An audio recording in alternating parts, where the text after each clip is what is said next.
這就是我們今天的主角，來自361度的 Joker 2 GT， 也就是 Joker 2的升级版本。配置可以算是在普通版本的基础上进行了360度全方位的升级，而因为使用了液态橡胶大底在配置全面升级的一个基礎上，重量反倒是比普通版更轻了一些。在相同42碼的情況下，單支重量差不多輕了10來克，在390克左右。雖然算不上特別輕質，但是也絕對不會成為我們在球場上的負擔。那如果你看過我之前普通版本的測評你們應該都知道，我對於那個鞋款還是非常認可的。它就是一雙各方面表現都非常不錯的優秀團隊鞋，唯一比較遺憾的就是它沒有用上 RPU 的液態橡膠。那這一雙配置全方位升級之後的 GT 版本，在實戰方面的表現究竟如何？接下來就跟着當子的節奏，一起來深度了解一下這一雙361度的年度旗艦 Joker 2 GT。本期視頻由您的點讚贊助播出。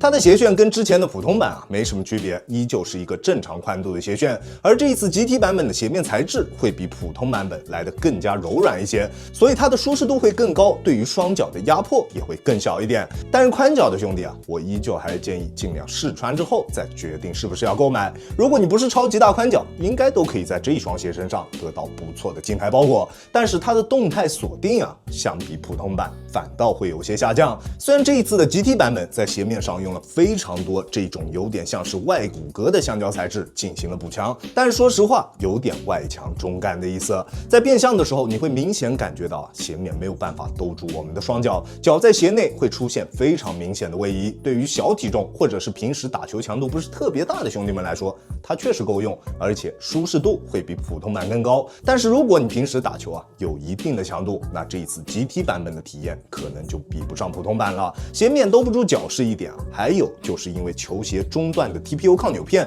在外側足弓處也做了上翻，在做一些大幅度變向或者是側向急停動作的時候，我們能明顯感覺到它會頂到我們的外側足弓，穿久了甚至會出現足弓部位的痠痛。而且對於籃球鞋十分了解的你們應該也都知道，大部分的籃球鞋都不會在中足外側做這種上翻的硬質加固。這是為什麼呢？因為它還會影響到我們的弧線跑動。在我們兜弧線的時候，腳底下的力傳導就不是從後跟外側過渡到前掌大腳趾這樣一個非常線性、非常常規的傳導了。在跑大弧線的時候，我們大部分時間是通過它外側來接觸地面，最後過渡到指骨位置處。內側的受力會比在正常直線跑動時要小不少。而在外側做了這樣一個硬質板材上翻之後，不僅會影響到在跑弧線時的中底過渡，還會有特別明顯的異物感，甚至是硌腳感，體驗真的不是特別好。如果你是跑動型的射手，我相信你在賽場上會碰到大量的類似情況，需要你從內線兜出來跑到45度角接球投籃。在這種情況下，這一類在外側做了硬質板材上翻的籃球鞋一定會讓你感覺到不適。如果你就是我說的這一類球員這雙鞋或者是有着相同設計的所有籃球鞋都不適合你。而至於它的透氣性，相比普通版並沒有什麼明顯提升，鞋面的內部填充依舊非常厚實。前段的鞋面透氣性確實會稍好一點，但是夏天穿應該還是會挺熱的，腳汗大的兄弟們盡量還是慎選。而在中底方面， GT 版本跟普通版之間的區別就非常大了。 GT 版本一上腳你就能非常明顯的感覺到它的中底腳感非常棒，比普通版柔軟了不少。得益於中底緩震材料的提升，中底的腳感和緩震都會比之前的普通版來得更加優秀。我190斤的體重，即使是在單純使用腳後跟着地的時候，也幾乎感覺不到震腳，緩震極限非常高。對於緩震有比較大需求的兄弟們，也可以放心選擇。但是你要為此付出的代價就是它的反應性。在發力蹬地的時候，它的中底響應速度明顯沒有普通版來得快，會有那麼一點點泄力感。但是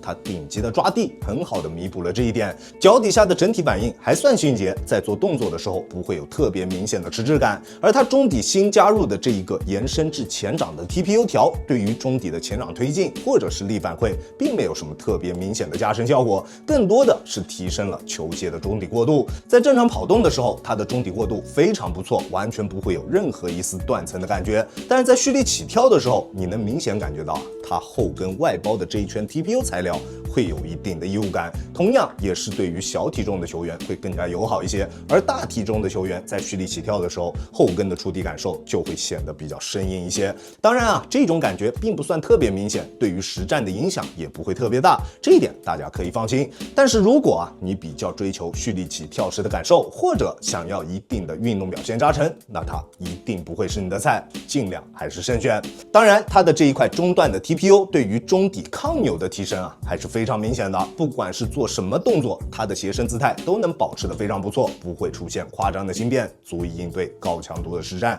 而且有一說一，作為一雙定位偏向於團隊的籃球鞋，它的靈活性真的是可圈可點。前掌並沒有放置什麼硬質的板材，在做變向或者是交叉步動作的時候，它的前掌彎折都特別絲滑，不會出現特別明顯的阻力。但是偏向於靈活的調教，就注定了它要喪失掉一定的穩定性。雖然在正常實戰的過程中，它足夠寬大的外底以及幾乎全包圍式的中底，都讓它有着不錯的穩定性表現。在做動作的時候，腳底下非常安心，完全不會有不穩定的感覺。但是它的防側翻極限角度非常小，只要腳稍微崴過去那麼一點點，你就能明顯感覺到腳要立馬崴過去了。如果在正常實戰過程中一不留神，腳崴過去了那麼一點，那就會有很大的概率直接崴腳。這一點啊，請你務必要小心一些。雖然它穿着確實好像還是挺穩的，但是我還是建議对於自己腳踝力量不夠有自信的兄弟們，盡量還是慎選。而相比普通版，它最大的提升就是它的抓地。我不止一次說過啊，361度的液態橡膠大底在抓地方面的表現絕對是斷檔級別的存在，比其他任何一家的都要更加出色。雖然它的紋路非常淺，但是在有灰塵的場地上，它的止滑效果也同樣拔群，不管往哪個方向移動，腳底下都不會出現多餘的滑動。不過耐磨就不用想了，紋路又細又淺，注定只能用來打室內的木地板，其他任何場地我都不推薦。9可2 GT 亞當球鞋主觀評級 B 級，相比普通版，它只在抓地方面得到了明顯提升，而至於其他方面，我只能說變化挺大的。中底從韌彈變成了軟彈，包裹也更加舒適，但是鎖定明顯下降。对於腳感黨，它確實會比普通版來得更加出色，但是我還是會更加喜歡普通版那種爽脆的中底感覺。普通版本有着更好的反應性，更好的動態鎖定，鞋面支撐也會更加出色。不過它們之間現在的差價並不是特別大，只有差不多100左右。如果你是腳感黨，那你要選擇 GT 版本絕對沒有問題。但是如果你並不痴迷於柔軟的腳感，那普通版本一定會是更好的選擇。除了抓地確實不如 GT 版之外其他各方面我覺得普通版本的表現都要來得更加出色。OK， 這就是本期視頻的全部內容了。再次感謝大家觀看本期的洋洋球鞋，那我們下期視頻再見，大家有空來做 ，Peace。